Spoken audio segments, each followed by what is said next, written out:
It's 2 in the morning. You've finished everything on your list today. You did it well. And you're still awake, running the tape back. That one email you sent. Did it sound rude? That meeting where you paused for half a second too long before answering. Your jaw is tight, your stomach feels like a fist. And somewhere in the back of your mind, a voice says, you should be able to relax now. You did everything right, but you can't relax. And here's what almost nobody tells you about that feeling. It's not just in your head, it's a physical event happening in your body, right now, tonight, and most nights. Your high standards aren't just a mindset, they're a nervous system state.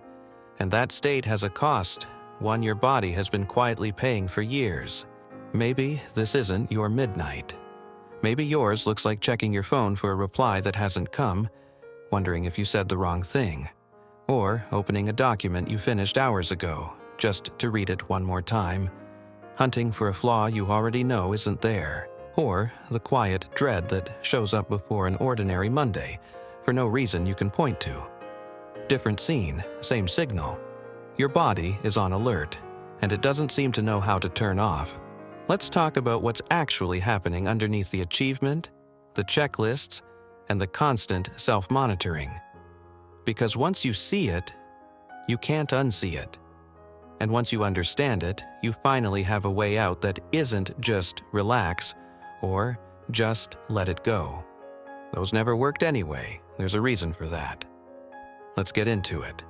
First, let's clear something up. Having standards isn't the problem. Wanting to do good work isn't the problem. Healthy striving feels like curiosity. It feels like, I want to get better at this. It comes with satisfaction when you finish, even if the result isn't flawless. Perfectionism feels different. It doesn't come from wanting, it comes from fear. The question underneath it isn't, how good can this be? It's, what happens if this isn't good enough? That single shift, from wanting to fearing, changes everything about how your body experiences the task. And your body knows the difference, even when your mind hasn't caught up yet. Here's the part that explains the exhaustion, the headaches, the stomach issues, the sleep that never feels deep enough. Your brain doesn't fully distinguish between a real, physical threat and the fear of failing, being judged, or disappointing someone. To your nervous system, a tense email and a genuine danger can trigger a strikingly similar internal alarm. Your body prepares to handle a threat. Your heart rate shifts, your muscles tighten. Stress hormones like cortisol get released to keep you alert and ready. That system is supposed to be temporary. Threat passes, body calms down, back to baseline. But if you're a perfectionist, the threat never fully passes. There's always another task, another chance to fall short, another person who might notice a flaw. So the alarm doesn't shut off. It just quiets down slightly, idling in the background, waiting for the next thing to worry about. Imagine revving a car engine at high speed for hours at a time, never letting it rest. That's what chronic perfectionism does to your body. It's not resting between tasks, it's idling at redline. Over time, that constant idling shows up physically. Tension headaches that seem to come from nowhere. A stomach that reacts to stress before your mind even registers you're stressed. Sleep that leaves you tired because your body was never fully off duty, even while you slept. An immune system that's a little slower to recover because it's been busy managing stress hormones instead of healing. None of this means something is wrong with you. It means your body has been doing exactly what it's designed to do, respond to a threat that in your case never really leaves. The threat just changed its name. It stopped being a predator and started being a deadline, a comment section, a parent's raised eyebrow, a mistake you made in 9th grade that you still think about sometimes. So, where does this come from? It rarely starts as a personality trait. It usually starts as a strategy. Somewhere along the way, many perfectionists learned that approval wasn't guaranteed. It had to be earned. Maybe love felt conditional on good grades, good behavior, being easy, being impressive. Maybe mistakes were met with disappointment sharp enough to remember decades later. A child in that environment learns something fast, faster than any lesson taught on purpose. Being flawless feels safer than being seen as flawed. That's not weakness. That's adaptation. A young mind found a way to stay connected, stay loved, stay safe, in the only environment it had. It didn't have to be dramatic to leave a mark. It could have been as ordinary as a parent who only lit up at report cards or praise that always arrived attached to a result. A child doesn't reason through that pattern the way an adult would. A child just learns the rule. Achievement equals connection. Falling short equals distance. And once that rule gets written early enough, it stops feeling like a rule at all. It just feels like the way things are. The tragedy is that the strategy worked so well, it never got the memo that childhood is over. You're an adult now, with adult resources and adult choices, but a part of you is still running code written by someone much younger, in a situation that no longer exists. This is where shame enters the picture, and shame is different from guilt. Guilt says, I did something bad. Shame says, I am something bad. Perfectionism is often, at its core, an attempt to outrun shame before anyone else can see it. If you can just be flawless, no one gets the chance to judge you. No one gets to find the thing that isn't good enough about you because you found it first and fixed it before they could look. It feels like control. It feels like safety. But it's exhausting because the target keeps moving. There's always a slightly higher bar. There's always a slightly better version of the outcome you could imagine. Perfect is not a finish line, it's a horizon. And horizons, by definition, can't be reached. So, let's say the quiet part out loud because it deserves repeating. This isn't about willpower. It isn't about caring too much or not being grateful enough for what you have. Your body has been running a threat response system for years, sometimes decades, because at some point, falling short genuinely felt dangerous. The headaches, the tight chest, the racing thoughts at 2 a.m, they're not signs that you're broken.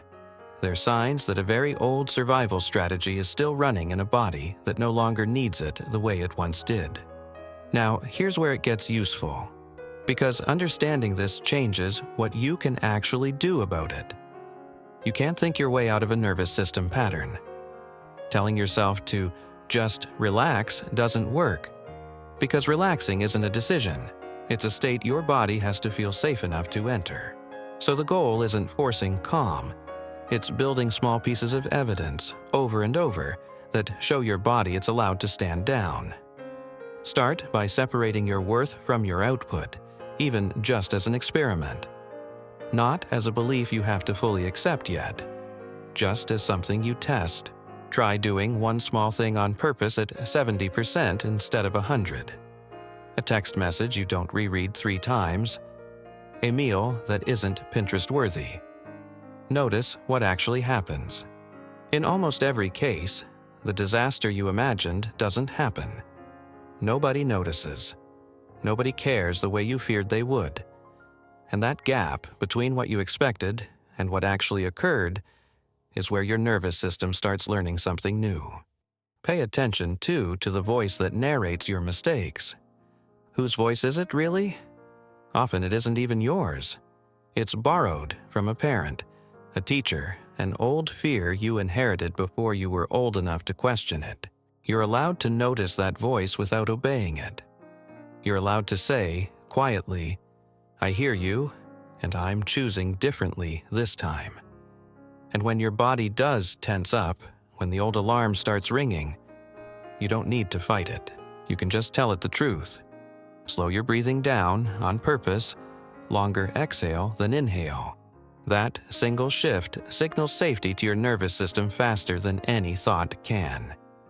It won't erase years of conditioning in one breath, but it starts teaching your body, one small moment at a time, that this deadline is not a lion.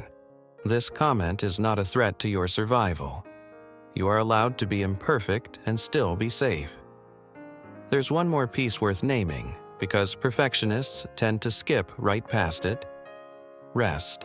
Not collapsing at the end of an exhausting day, but actual, deliberate rest, taken before you've earned it in your own mind.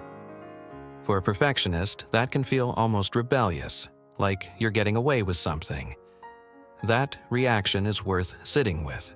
If resting before exhaustion feels like cheating, ask where that rule came from and whether it's actually true or just old and familiar.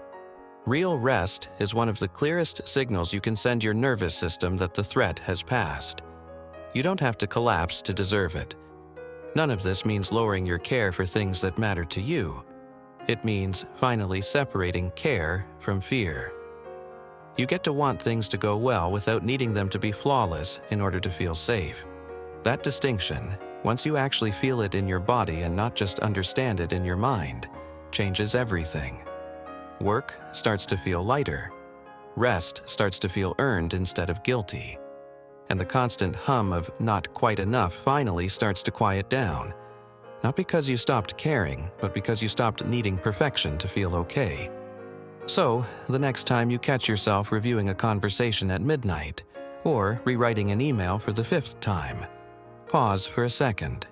Ask yourself what you're actually protecting yourself from. Not the task itself, but the fear underneath it. Because once you can name that fear, it starts to lose its grip, and you get to choose, this time, on purpose, instead of running the same old program without ever knowing it was running at all. This is what happens beneath the surface of so many things we call personality, or habits, or just who we are. Hidden patterns, quietly shaping decisions we think we're making freely. Understanding them doesn't just explain your past. It gives you a way to finally choose your future.